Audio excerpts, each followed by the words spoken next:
I can tell you, like, it's a fact. Majority of the guys, before 2016, most of us had not crossed the Mongo. Oh. It's a fact. I crossed the Mongo on my own in 2014 for the first time. 2014, 2015, that's when I crossed the Mongo. I think Douala Yaoundé, it's a nice experience, though.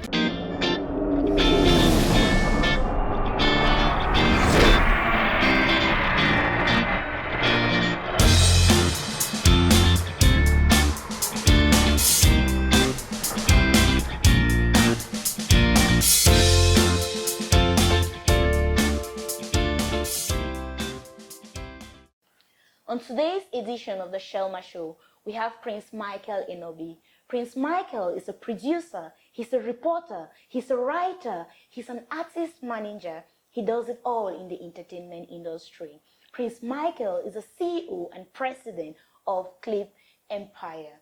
You're welcome to the Shirlma Show, Prince Michael. Thank you very much, Shirley. It's really a pleasure having you. Pleasure's mine. So I learned that you were one of the persons behind the coming of Davido to Cameroon, and your main aim for bringing him was because you wanted to strengthen the ties between Cameroon and Nigeria. So why do you think it's important to strengthen the ties in the entertainment industry between these two countries? Basically, to begin with, Cameroon and the part of Cameroon where I come from, the entertainment industry has been, I'd say, creeping for a while. And to actually have a passion or dream in the industry was a myth. You're not supposed to.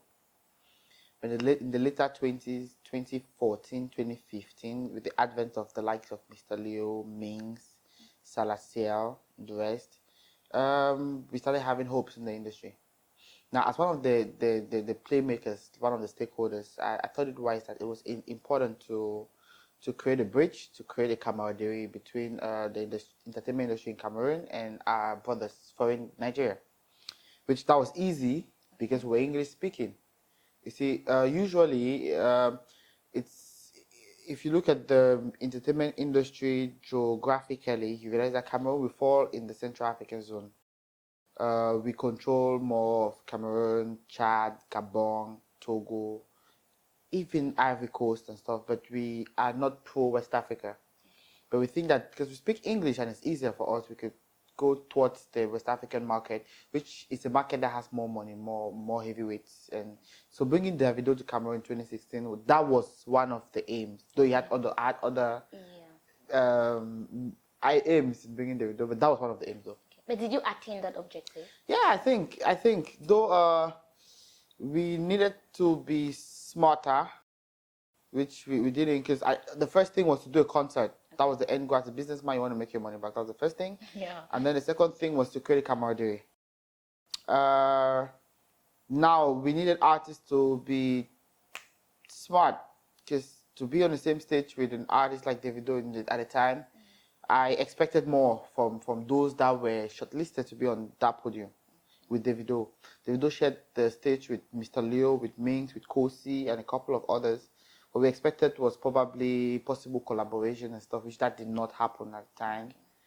So that's where I think that the whole project failed. Because but then along the line, when people like Hero came to Cameroon at the time of doing P.R.O for Leo, we had to make sure that was when we sealed collaborations with Mr. Leo and Hero and stuff. So basically, and the fact that we had to open new doors in Nigeria, traveling to Nigeria, we had to open new doors, new media houses and stuff that could start playing Cameroonian songs. I think, we achieved a little. Okay. So you've managed great artists like Daphne, like Mr. Leo, and presently you're managing a group like X Maleya, right? So what are some of the common mistakes that you've made in the past that you wish you had known better? Basically, I must say that we started in the entertainment business was passion. Okay. At the time when we started, that's my generation. It was passion. We weren't out to make money at the time. It wasn't part of the plan. But along the line, making money became part of the plan. It became obvious. It became feasible. When we all started, I'd say majority of us, 80% of us, we were not interested at the time about drafting contracts, signing contracts with artists, with partners and stuff. We just went with the flow. We just loved what we were doing. Majority of the mistakes I made was because I wasn't a contract person. I was more into passion. I was more into building a family. Building, like, that worked. Basically, that worked. Because at the time, there was no money even. You want to go signing contracts when there's no money. People don't. But at the time, that was the first thing. Contracts. We really did not get contracts done at the time. We were young. We were naive. We were passionate. We believed in each other. We saw a vision. We didn't sign contracts. That was the first thing I think we failed in. Had it been we had contracts, we probably would have had timelines, and you know the lines, you don't toe the line and stuff. The next thing was we were very comfortable in our comfort zone in those days. For a young guy moving to Douala or to Yaoundé to hustle in the entertainment industry, one, you don't speak French. Two, we were not sure. I can tell you, like, it's a fact. Majority of the guys, us, before 2016, most of us had not crossed the Mongo. Oh. It's a fact. I crossed the Mongo on my own in 2014 for the first time. 2014, 2015, that's when I crossed the Mongo. I came to Douala, Yaoundé. It's a nice experience, though. Majority of us had not crossed. Yeah. We were in a comfort zone. Maybe I just crossed because I was in the northwest and I had to go to the southwest. Southwest, yeah. You crossed through transit. Exactly. You know, you crossed through transit. Yeah, not like crossing. Exactly. Yeah, but then to cross for business, we crossed later. So I think that we were scared. We were scared of moving. But at some point, we realized that there's actually nothing moving. So we could come and do business with Francophones. We could come and do business. We could expand the business. We could not just stay in our comfort zone. I think it's are two major things that I regret. Like, if we would have done them better, we should have been way better than what we are today. So how does your management style vary between managing an artist like X Maleya, who can easily hit 2 million views on YouTube, and maybe managing an artist that you've just started grooming, who will hardly hit maybe even 200 views on YouTube? Basically, for me, I started with upcoming artists and the younger brands. Like, all the artists I've done, I picked them from the streets, from the quartiers. No nothing, no branding, no nothing. My history, everybody I've managed, I think we started from scratch. So I'm always used to picking artists from scratch. Managing X Maleya could be more challenging even. In the eyes of the people, you think it's easier because it's already X Maleya. You can do whatever you want to do. But I think that it's more challenging. Number one, pressure. Finding an artist like that, you're under so much pressure. Same as becoming an artist is usually not difficult. Becoming a star is usually not the difficult part. Maintaining. Staying a star is the difficult part. Wow, I get that. We've seen artists that rose to top flight in no time, and in no time, they're out of the league, out of the scene. Usually you can't blame them because you don't know what they go through. There's pressure, there's fear, you see? Come to think of it, see the way we go to social media. We say whatever we want to say. Exactly. We can diss on artists, insult their songs. These are human beings like you and I. But they read. It's difficult. To imagine X Maleya is difficult because there's a lot of pressure. You don't want to make mistakes because you don't want to be the guy that killed the brand of a legend, of the legends, you know. So there's pressure. Sometimes too, you have to be a little tough because these are guys that have made it. They made it when you were probably still a toddler. So why don't you tell me the story about meeting X Maleya, how you became the manager? Okay, 2015 I did P.R.O for X Maleya. Okay. 2015 I did P.R.O for them. 2015 still, we signed a partnership deal between my company, No It's No Records, and XM Music. Yeah. At the time, X Maleya too just created XM Music not long ago. You know, X Maleya used to be signed under Empire company by Pakadi. And then their contract expired, and then they decided we could do this on our own, you know. So at the time I had No It's No Records Entertainment, and then I also went for partnerships with XM Music. So there was a partnership between No It's No Records and XM Music with the artist Rhythms. It was a music group. Okay. So they signed Rhythms, and then I was managing Rhythms at the time, and then I started doing PR for Rhythms for X Maleya too. Okay, and then 2017, I stopped working with X Maleya though. I was doing just Rhythms at the time. Okay. And then I'd also stopped working with Rhythms, and then left No It's No Records and moved over, created a new brand, the Cliq Empire, where we had to expand. That's why we went into event organizing, bringing Davido, doing X Maleya's concert and stuff like that. So how I got to work with X Maleya, how I got my management job, it was a tricky one. I'm one of those guys that if I want something, I go get it. I was taught like that in university, you know. We had lecturers that told us every day, you want something, go get it. Just go for it. So if I want something, I just go for it. So one night, I was going through WhatsApp status and I saw Roger had put up announced the new cardio album for X Maleya. Then I called Roger. I'm like, okay, this is good, new album coming up, but I think I can do something better, P.R.O.wise on this. And Roger like, you think you can do it? I'm like, yeah, I think I can do it. It's like, okay, can you present what you can do? You have 1 week. I'm like, no, I don't need 1 week, I need 2 days. So I took 2 days, called my team. We did something, did a whole PR design. Yeah. And then I sent it to Roger. I'm like, this is it. And he's like, okay, we're going to be in Douala. Could you come over? And when I came, I did my expose. Like, this is it. We could do better at the level of PR, especially with the coming of with cardio. This is the 6th album of X Maleya. It needs to be better. It needs to be good. It needs to come out proper. You need to make a point. And then we talked, and Roger is more like an elder brother to me. You know, it's like a grandfather, more apart from business, it's my grandfather. So he was like, Prince, what do you think about management? I laughed, like, excuse me manage X Maleya. I said, there's always a bigger game, there's always a bigger fish in the pool. So when he proposed to me, like, think about it, that was the shot. And I took it, and I signed my contract, got it right, and then I think that we're doing great. So what do you think, right? What role has luck got to play, right? And what role has preparation and hard work got to play when it comes to managing a successful event? Luck? Oh, there's nothing like luck. Luck? No, there is. Okay.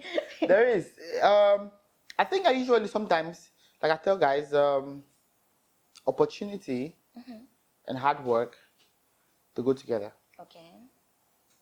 Or opportunity and hard work. Because sometimes people, you could have the opportunity, but you don't have what it takes. You lose it. You see? Or sometimes you can have what it takes, the resources, and then you don't have the opportunity. The opportunity doesn't just meet you. It's not just for events, business generally. That's true. So, what luck has to do with doing a successful event? I think that it could, for people who believe in superstitions. Okay. It could, because, for example, one of my events that failed was because of the rain. I had a failed event, the rain fell totally that day.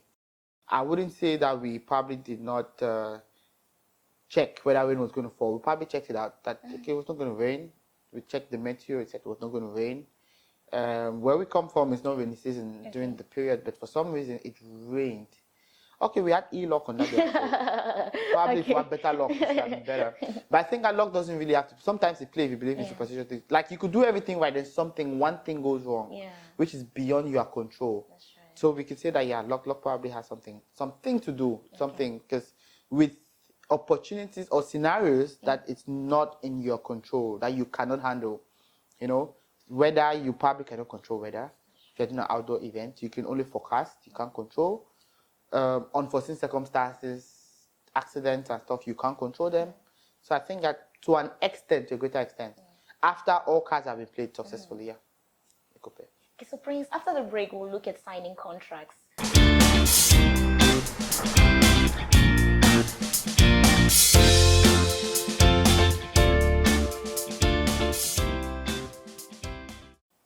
If you're just joining us on the Shirlma Show, on today's edition, we have Prince Michael Enobi.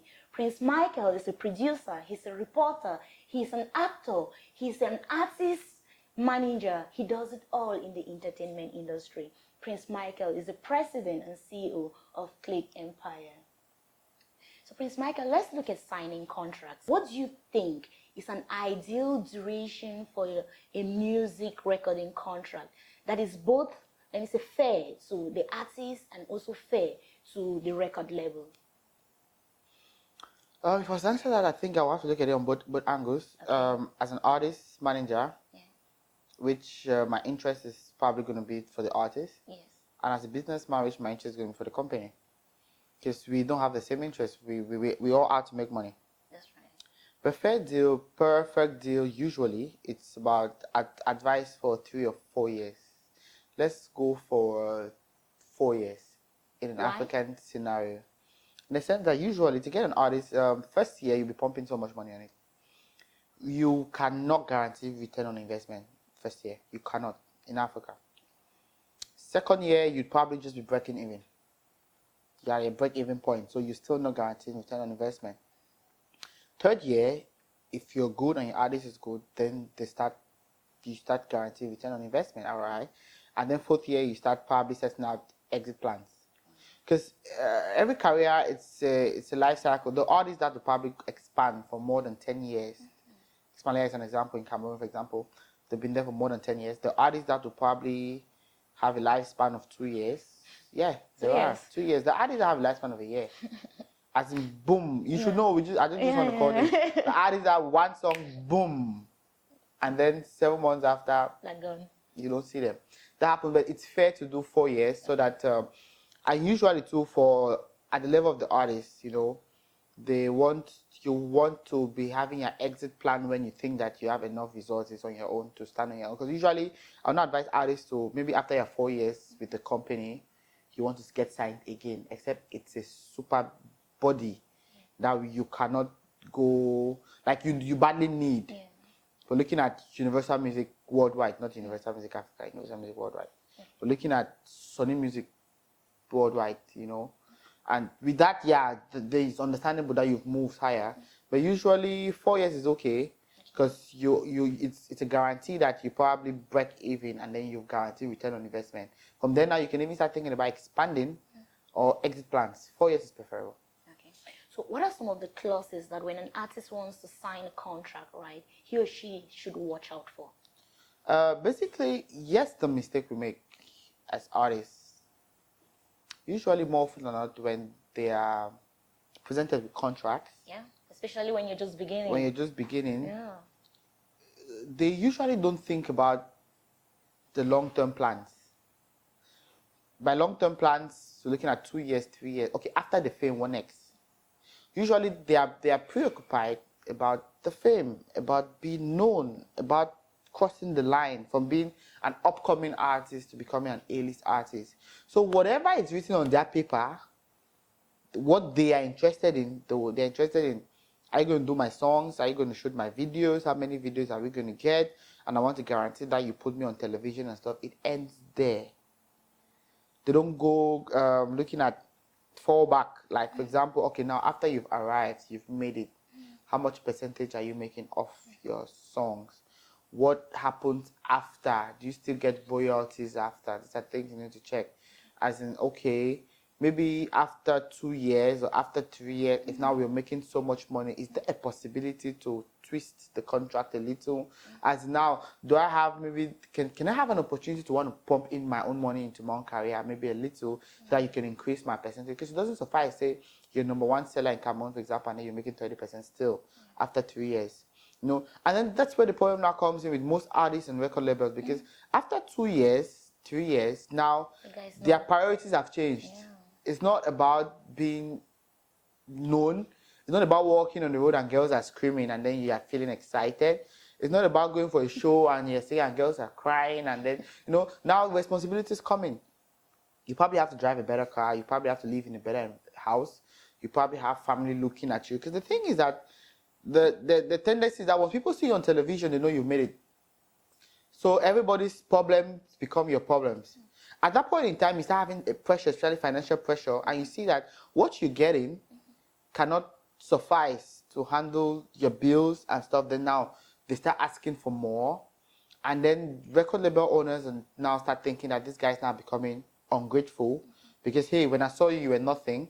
Now I probably was giving you like 500K or $1 million monthly. You were so thankful and you call me boss and stuff.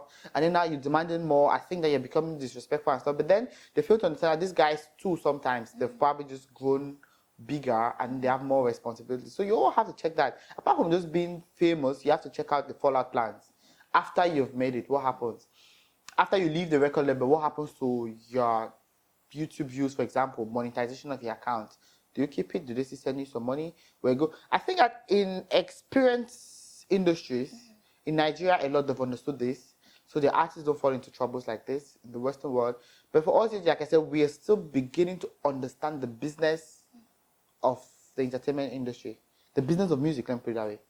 We're still trying to understand it. And that's why most of even our established artists have made mistakes in the in a couple of past months and a year ago or so, we have a lot of established artists that have signed new deals and they are regretting it now, but they can't come out to the public and say that, oh, I'm regretting. We just need to make you feel, okay, let's just persevere until 2-3 years is gone and then we can correct these mistakes. So with the paper, The Partial View, right, you help to decode problems that are found in the Cameroon industry. Why do you think decoding this problem is even necessary? Like the paper says, partial, at the time, that's a long time ago, as a young guy, I was trying to understand what was going on. Like, why can't we have celebrities that have money? Why can't we be millionaires? Okay. Why is Nigeria big? You know? And in trying to see, I felt that it's high time people could actually believe in something and they make money out of it. I'm sorry to say, I come from a country where our generation doesn't really care about public service. You see? Yeah, it's a fact, actually. As in, we're fed up, we're tired. So whether the government is appointing their next minister or their next delegate, we've realized that our last hope, we just have to go back to our talents. Wow, that's nice from there. Our last hope, we need to go back there. We need to build something. We need to believe in something. Yeah. We need to hold on to something. You see? So going back talent-wise, it's a safe haven for us. It's a safe haven for us. So why did that? So that's me trying to find out, as in, we have to fix this so people can start earning a living. I think that from my ideologies in those days, they're working now for us. Okay. So how do you draw a line between decoding problems in order to fix it and actually just being some complaining freak somewhere? Because at times I have like a mentor who tells me youths of nowadays like complaining a lot, especially he says Cameroonian youths. They say Cameroonian youths like complaining a lot. We don't take action. So now how do you draw a line between decoding the problems in the industry and not appearing as if you're complaining. As if you're just worried. I think it's a fact. Cameroonian youth generally, we complain a lot. I'll say like, oh, the government has not done this. Oh, this has not happened. Oh. But sometimes you put up with the challenge, but what did you do? And that went wrong. Okay, at the time in decoding, I just started my long journey into the business of entertainment. I thought I was in the university, I think. I used to organize nights in Enobi. That's how it all started. We organized nights, bring up dance crews, comedians, artists. I used to pay at least at 6,500 sometimes. 6,500 francs for a performer to come and perform. You know, I'll tell you that, oh, this is for your transport. We are not making money. You know, it's just for you to, you know, and stuff like that. But then it went on, and then we were not seeing. I wasn't seeing anything. I wasn't seeing any hope. I wasn't seeing a Mr. Leo someday riding an SUV. I wasn't imagining at the time that there could be a year where we'd have a Salacier that is respected by everybody in the country. I wasn't seeing at the time that we could have a certain Daphne that would probably be a diva in the entertainment industry in Central Africa. I wasn't seeing it, so I was worried. Is this the right path? Okay, I decoded some of the problems I think was it. I then personally had to fix them. And I think that it's gotten me to where I am today. I'm one of the major stakeholders in the industry. It didn't come by complaining. It didn't come by wanting. Nobody believed in me when I started. I'm sorry, nobody. All what I had was ideas that I needed someone to believe in me. See, I got into the movie industry in 2007. I deviated in 2010. Because by 2010, I foresaw that this thing, money-wise, is going to be a problem. Right now, at the time, music was not even an option in Cameroon. Entertainment-wise, it was just movies. We had prominent actors we used to look up to. But today, the reverse. Now, music, it's number one. Like, those in the music industry make more money than those in the movie industry. So that was me looking at it from the angle that if I have to do this, we have to find out solutions. So I mapped out my solutions. I put it online. I published it. For anybody who wanted to study it and then make use of it, that's fine. It's open. But I had to follow it one step to another. And it was part of it. That's why I even deviated from movies to music. I started at the same time with the Chiefs, the Pullers. Like, these are people who made in the industry. These are heavyweight actors in the time. But I had to stop it and deviate to music. That was my understanding that music was going to be better in a few years to come. Same as I'm telling everybody now that tech is going to be better soon. So if you're doing music business, start going towards tech too. Music tech is going to help you. Okay. Well, thank you. So after the break, we'll still be here with Prince Enobi.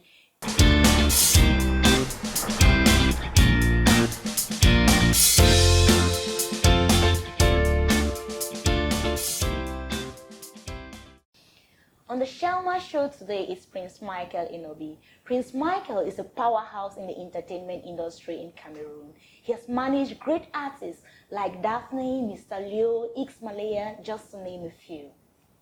Prince Michael, you actually went to Bishop Robin Mine's seminary. So let's start from there. Why are you not a priest? Oh, that's a tough one. You know, usually, for people who leave the seminary, there's a normal tendency to think that it has to do with women. Okay. But technically, my living didn't have to do with women, actually. Why am I not a priest? Because I fell in love with entertainment, and I badly wanted to have a stake. Either at the time, I used to fool myself thinking that I could be a musician. I wanted to be the next Chris Brown, the next, I used to sing. Mm-hmm. And I remember my spiritual director, when I went up and told him that I wanted to leave the seminary, I don't want to be a priest anymore. He told me why. I explained the same things. And he said, no, you can still be a priest and do this. No, you can produce Christian movies, Christian music. I'm like, okay, I'll think about it. Just give me time. But then that's why I didn't end up being a priest, because I wanted to do what I'm doing now. From day one, I've always wanted to do what I want to do. And it gives you some degree of happiness, That's why I'm not a priest. So you mentioned the University of Where, right? You did journalism and mass communication, and you later went to get a diploma in management and marketing. Why was that important? Funny enough, when I came to the university, my parents didn't want me to do journalism.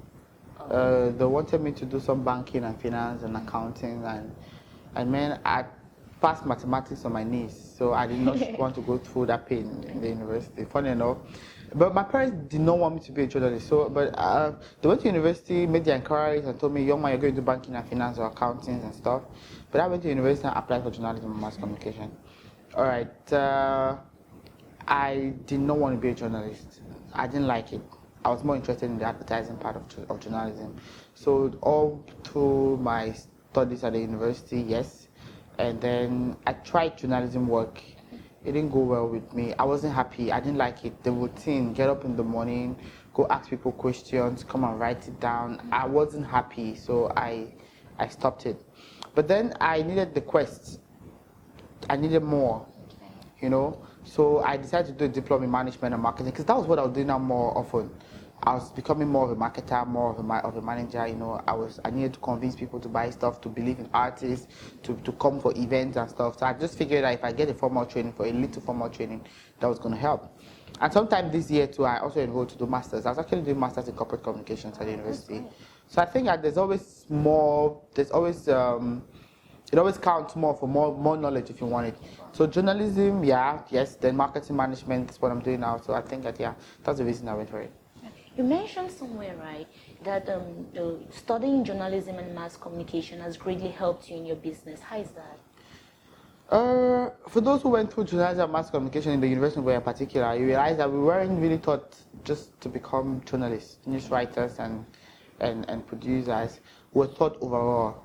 Okay, basically I'd say that what I am today in my field, journalism has helped me, mass communication generally, has helped me more, because my whole job, definitely, like what I do more often than not, apart from being a manager, I handle everything in the organigram of being a record label manager or being an artist manager. I do public relations. I've done public relations for a majority of the top artists in the country. That is my background from journalism.